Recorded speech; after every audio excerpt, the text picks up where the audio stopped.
A very good morning to you all and a warm welcome to Deepwater Baptist Church Online. Have you ever had a job to do that you didn't want to do?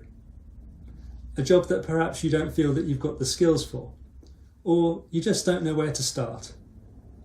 Or maybe you've had a task to do that makes you feel so nervous that you just wish that someone else would do it instead. Well, Moses certainly felt like that when God gave him a job to do. Moses didn't feel that he got the skills for it. He didn't really know where to start, and he just wished that God would send someone else. If you remember back to last week, we looked at Moses' birth. Moses was born in Egypt at a very dangerous time when Pharaoh had made it illegal for Hebrew boys to be born. They were literally put to death at birth. Despite this, Jochebed, Moses' mother, put her trust in God. When baby Moses was born, she hid him in a basket and hid him amongst the reeds along the banks of the River Nile.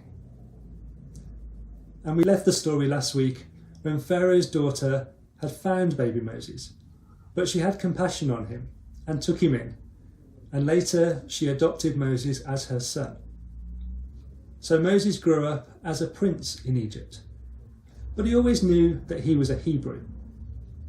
Now remember that Pharaoh had made the Hebrews slaves and was oppressing them in an attempt to drive down the Hebrew numbers. Of course, Moses was very troubled by the way the Hebrews were being treated. One day, Moses saw an Egyptian beating one of the Hebrews, and Moses was so angered by this that he killed the Egyptian and hid him in the sand. Now Moses thought that no one had noticed him, but the next day he challenged two Hebrews who were fighting each other. And this is what it says in Exodus chapter 2. He asked the one in the wrong, "Why are you hitting your fellow Hebrew?" The man said, "Who made you ruler and judge over us? Are you thinking of killing me as you killed the Egyptian?" Then Moses was afraid and thought, "What I did must have become known." When Pharaoh heard of this, he tried to kill Moses. But Moses fled from Pharaoh and went to live in Midian. So Moses had to run, literally for his life. And he went to live in Midian. Now in Midian, Moses was taken in by a priest called Jethro. And Moses married one of his daughters called Zipporah. And together they had a son whom they named Gershom. Gershom roughly translates to a foreigner in a foreign land, because that's what Moses felt that he was, living in Midian. So God took care of Moses. But meanwhile, back in Egypt, the Hebrews were still being oppressed, and they cried out to God. And God heard their cry and was concerned about them.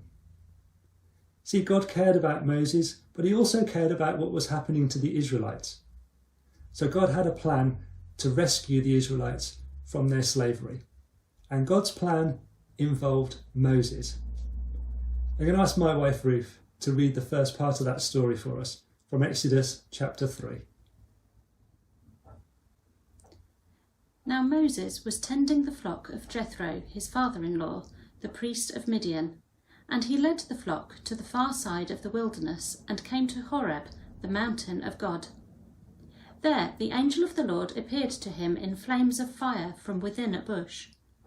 Moses saw that though the bush was on fire, it did not burn up.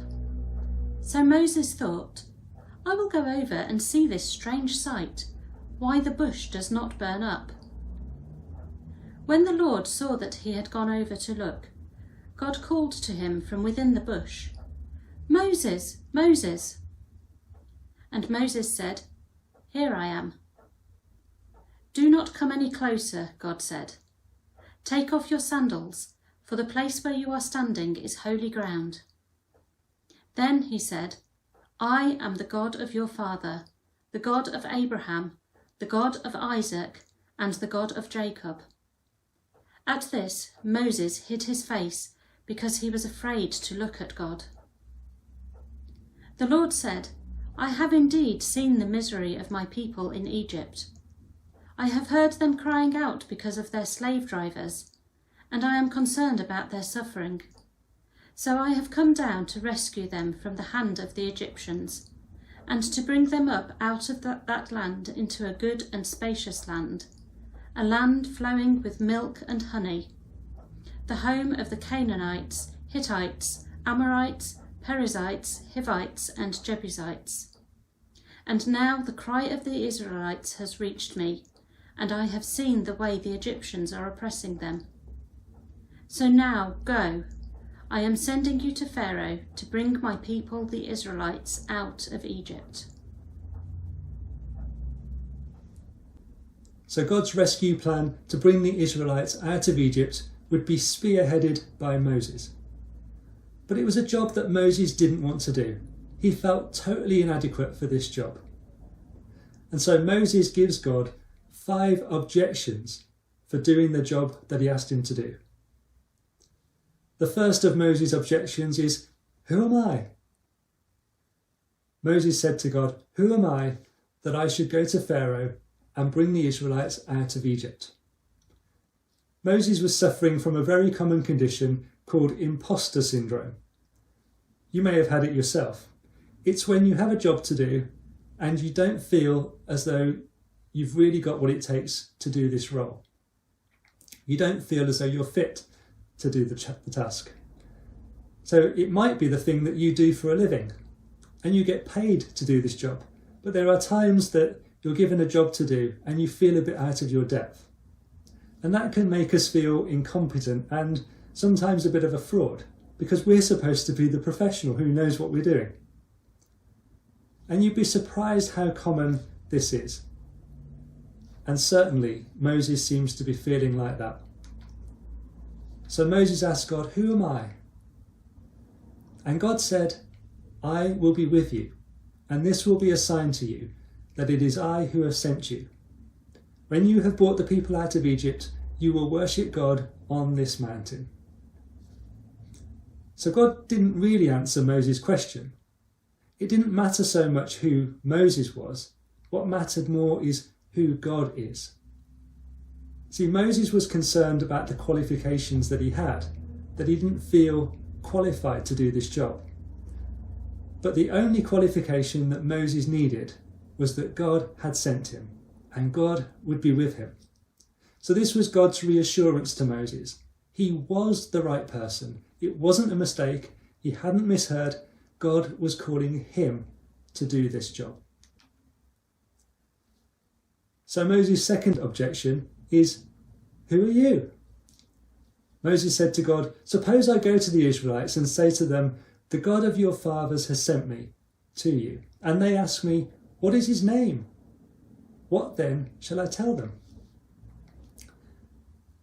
Now we've looked at people's names in the Bible quite a lot recently and what those names meant. So for example, a few weeks ago, we looked at Abraham and Sarah. Names were important in that culture. A name wasn't just an ID badge like we might use it in the West.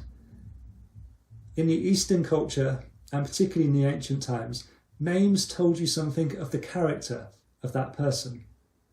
So when Moses asked God what his name is, he's not asking just simply, "Who are you?" He's asking, "Who are you?"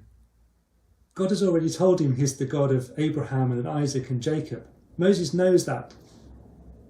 Moses isn't asking, "Which God are you?" or "What's our heritage?" Moses is asking, "Who are you? What's your character? What's your nature? What are you like? What is the name that reveals who God is?" And God answers with an extraordinary revelation of who he is. God said to Moses, "I am who I am." This is what you are to say to the Israelites. "I am has sent you." Now the Hebrew here is quite interesting. There are literally hundreds of books written on just this one verse. So I'm not really going to do it justice here. But God says, "Ehweh Asher Ehweh," which means "I am who I am." Tell them Ehyeh has sent you. Now this word Ehyeh is the first person form of the verb to be. So the Hebrew language also is slightly odd because this verb means I was, I am, and I will be. So this is a statement of God's nature. He is the eternal God. Before all things and after all things, he is timeless. I am what I have always been, is what this name means. I am what I will be. But this name is also personal. Many religions worship gods made of stone or bronze, inanimate objects. And people also worship forces like lightning or the wind, impersonal powers. But God said, I am, from that verb to be. God is not an inanimate object or an impersonal force. He is a being. He's a person. A personal God who relates to his creation. A God who is concerned about his creation. A God who hears the cry of his people. A God who sees the injustice. And a God who speaks to Moses from a burning bush. So what can the gods of bronze and stone do? Tell them, I am has sent you. So having gone through all that, Moses then has a third objection. He says, what if they don't believe me or listen to me and say, the Lord did not appear to you? So we're starting to see a lot of Moses' insecurity, aren't we? And God is very gracious to Moses here. He gives Moses 3 signs, 3 miracles to perform to show that he is God. The first sign that God gives to Moses is he tells him to take his shepherd's staff and to throw it on the ground. And when Moses does, it becomes a snake. Now the symbol of the snake is quite significant.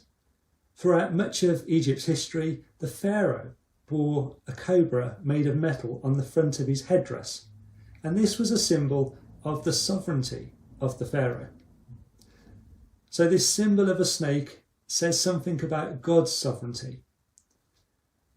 And what really throws light on this is Exodus chapter 7, when we see Moses and Aaron perform this sign to the Egyptians. And it's actually Aaron that throws his staff down. This is what it says in Exodus 7. So Moses and Aaron went to Pharaoh and did just as the Lord commanded. Aaron threw his staff down in front of Pharaoh and his officials, and it became a snake. Pharaoh then summoned the wise men and sorcerers, and the Egyptian magicians also did the same things by their secret acts. Each one threw his staff down, and it became a snake. But Aaron's staff swallowed up their staffs.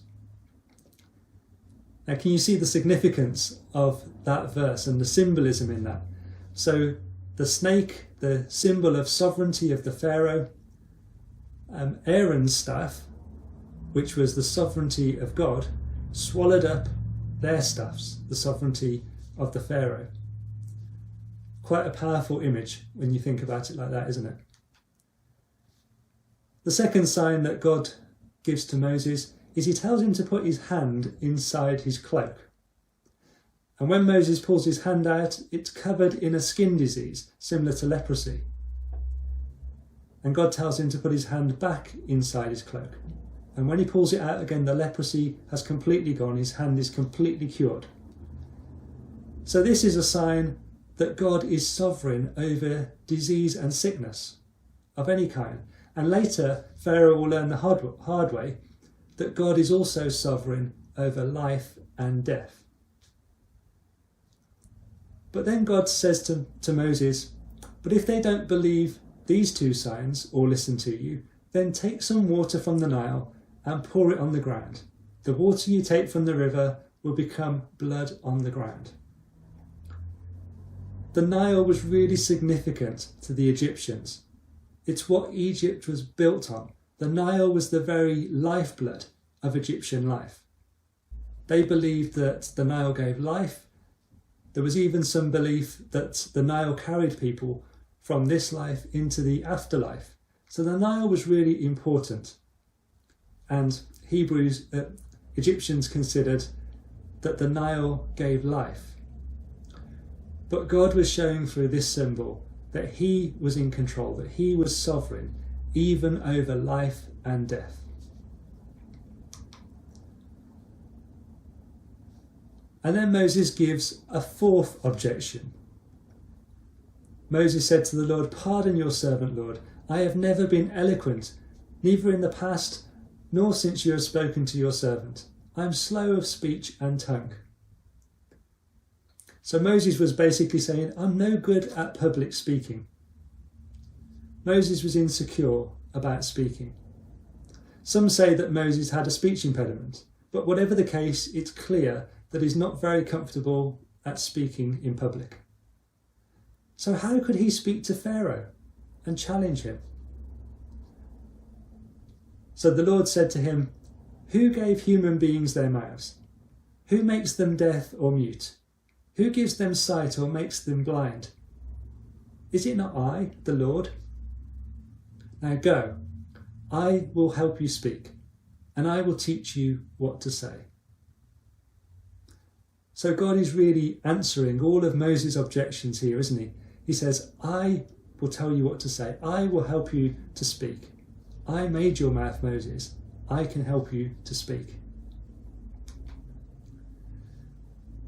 So by this time, Moses has run out of arguments. He's got nothing left to say. He knows who he is. He knows who God is. God will help him to speak.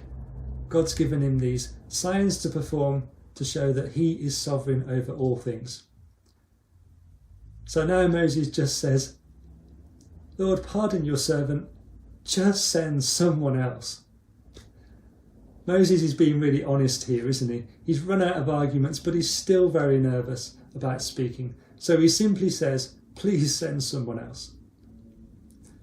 Have you ever found something so hard to do that you just wish that someone else would do it for you? I'm sure we've all felt like that at times. Well, the Lord answers Moses. He's not surprised by Moses' objection, but he is a bit cross with Moses. It says, the Lord's anger burned against Moses, and he said, "What about your brother Aaron, the Levite? I know he can speak well. He's already on his way to meet you, and his heart will be glad when he sees you. You shall speak to him and put words in his mouth. I will help both of you to speak, and I will teach you what to do. He will speak to the people for you, and it will be as if he were your mouthpiece, and as if you were God to him. But take this staff in your hand so as you can perform the signs with it." So God's not surprised by Moses' objections. God knew Moses and was ready to answer those objections. But God still wanted Moses to do the work that he'd called him to do. This job had got Moses' name on it, and it wasn't going to be given to anyone else. In this story, I think we get a revelation of who God is. He is the God who hears the cry of his people. He's a God who cares deeply about them. He's not just an abstract force or power. He's a personal God, the eternal I Am, who sees, who hears, who speaks.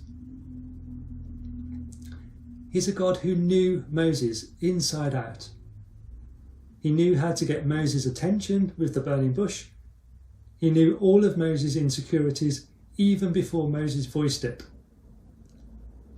But he also knew Moses was the right man for the job. God was certainly with Moses as he challenged Pharaoh. It wasn't easy, but eventually, with God's help, Moses did lead the Israelites out of Egypt and into a land of their own, just as God had promised. And God continues to be with his people today. In the New Testament, Jesus said the same words to his disciples when he sent them out. He said, "I will be with you always. I am with you wherever you go." The mission the disciples had to do was not easy. They faced many challenges, and there were times when they wanted to just hide. But God was with them. And that same God promises to be with us in the things that he calls us to do. There may be a job that God has for you to do, that has your name on it. He won't give that job to someone else because he wants you to do it. We might not feel as though we're the best person for the job. We might not feel we've got the skills or the qualifications. We will certainly have some challenges ahead. But God promises that when he calls us to go, we are not alone. He will be with us. So I pray for you that you would know the presence of God in all the things that he's calling you to do. God knows your insecurities. He knows how you feel. He knows how nervous we get at times. But be assured that if God calls you, it's because the job that he wants you to do is for you. It's got your name on it. And I pray that as you do that work, that you will know the presence of the great I Am with you in all that he calls you to do. So let's go and be confident that God has called us and he will be with us. I pray that God will bless you all. Amen.